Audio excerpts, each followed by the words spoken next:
It's a long way to go from a hamburger like this to one looking like this. This is actually beef being created in a petri dish. A Dutch scientist is using stem cells from cattle muscle tissue to create a burger in a lab. And he told a conference of the American Association for the Advancement of Science he aims to unveil the first one by October.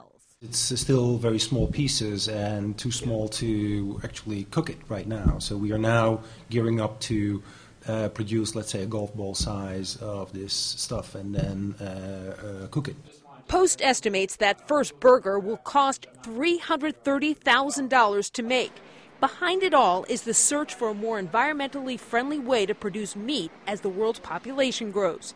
With land at a premium for the animals needed, one scientist at the conference says global meat consumption could rise 60% in the next 40 years.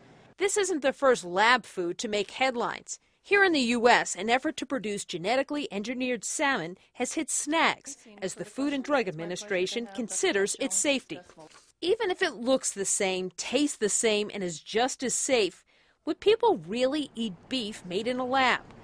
It's a hard sell for some at New York's Katz's Deli, where fifth-generation owner Jake Dell brings in thousands of pounds of beef every week.